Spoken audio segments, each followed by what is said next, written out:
Breakfast with Louise Holland. BBC Radio Cambridgeshire. Good morning. The Chinese New Year begins on Sunday, and 2023 is the year of the rabbit. Now, I'm very excited about this. I have a friend who is of Chinese heritage, so I did some looking around before I messaged her earlier in the week to see what she was doing for Chinese New Year. And I'm very excited by the year of the rabbit. Basically, everything's going to be great. So that's what I'm going with. If there's more to it than that, it's a little bit more complex than that. But the top line is Year of the Rabbit, going to be great. On a more serious note, though, there are fears that celebrations in China could impact on their fight against COVID. 60,000 deaths of COVID in the last few weeks reported from the country. Kerry Allen is our Peterborough-based journalist who works as the BBC China media analyst. Kerry, good morning. Thank you so much for joining us. Shall we start with the good news, Kerry? Yes, definitely. Yes, the Lunar New Year. Yeah, because I really feel like over the last 3 years, whenever we've spoken, 3 years ago, actually, pretty much probably around about now, I know we'd be getting you on Sunday breakfast going, so there's kind of some news coming out of China that's quite confusing about a virus. Tell us about that, Kerry. Now, though, let's focus very much on a new phase, the Chinese New Year, the Lunar New Year. It's a really exciting time for people in China and over the globe as well.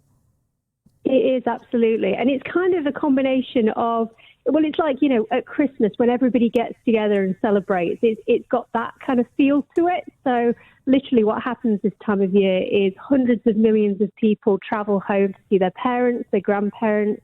They make dumplings, they watch an evening show. And yeah, it's also like New Year. So people sit and watch this evening show that runs in the countdown and there's fireworks. It's a very exciting, lovely time. And literally just before I came to speak to you, I had a message from one of my friends who's not been able to see her parents in the mainland for 3 years. And that is what a lot of Chinese families have felt for the last 3 years. They've not been able to go home and see their family because of what China used to have a zero COVID policy, which meant that if there's a single case of COVID-19 on your street or in your apartment complex, it means that gets locked down. But that ended at the end of last year. So this is the first year, really, that people have been able to rush home en masse and get to see their families. So understandably, speaking as humans with families who we love, you can absolutely understand the excitement for this weekend, but it's a bit of a double-edged sword at the moment, isn't it, Kerry? Because I guess since those restrictions ended mid-December, I feel like I started seeing some pretty horrific images from China again. COVID has run rampant through the country, so I'm guessing quite a few concerns about how the celebrations are going to go on to impact it even more. Absolutely, yes. It's been the case that in December, hospitals in major cities were being overwhelmed really, really badly. So in cities like Beijing and Shanghai, it was the case that emergency, you know, the local emergency number was just tied up all the time and people were rushing to hospitals and fever clinics. And yeah, hospitals very much overwhelmed. And what happens in line with the travel rush is people leave major cities and they go into smaller rural regions. So there is a fear now that what's going to happen is, and again, China has a massive population of 1.4 billion people. So hundreds of millions of people all traveling at the same time into rural areas. Because there have been these outbreaks in big cities, there's now a worry that there will be outbreaks that will overwhelm small rural hospitals. Are there any mitigations in place? Are the authorities dealing with the New Year celebrations with any kind of, COVID care around them, or is it a free-for-all now?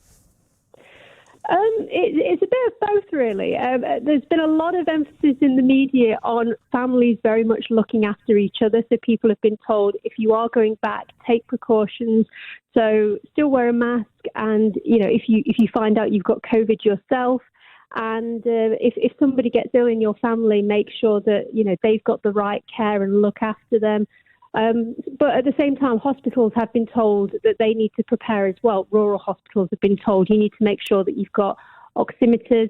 It's very much been the case that people have been told, say if you're in a big city and you've got surplus pain relief drugs and cold flu medicines, to take them back into rural areas because there has been a shortage. What's been happening with all these cases that have been appearing in big cities is people again have been panicking. They've been rushing to shops. They've been getting ibuprofen, and there is still a shortage in the country. So that's been a major concern.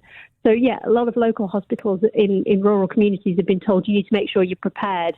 And the government has been helping in that respect. It's been making sure that they have drugs to be able to give to people so that, yeah, if they do get COVID in these areas, that they can deal with it. It is kind of chilling, probably maybe too strong a word, but I certainly maybe have my spider senses a little bit prickly at this time of year, seeing the news in China, because it just takes you back, doesn't it, to 2020, but with the knowledge that we now have. What is the mood like in China? And of course, what you're picking up as an analyst and your sort of friends and colleagues out there, does it feel like it's all about to start again, or is it almost like just an inevitable consequence of the COVID zero policy? Well, there is definitely a feeling that, oh gosh, it could all start again, because there have been warnings from doctors that there are going to be more waves, especially with everybody travelling at the moment. That has been, people have been told there's going to be another wave, and people have seen hospitals being overwhelmed in December.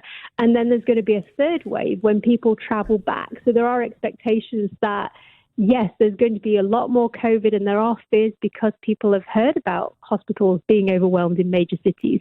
But at the same time, I know what Christmas is like. And for Chinese people celebrating Chinese New Year, you have optimism. You look forward to the new year and you think, we've just got to get past this stage. And 2023 is going to be great. So a lot of people are very much feeling that. That's what I see on social media platforms, the equivalent of Twitter platforms like Sina Weibo. People saying, I'm just looking forward to seeing my family and celebrating.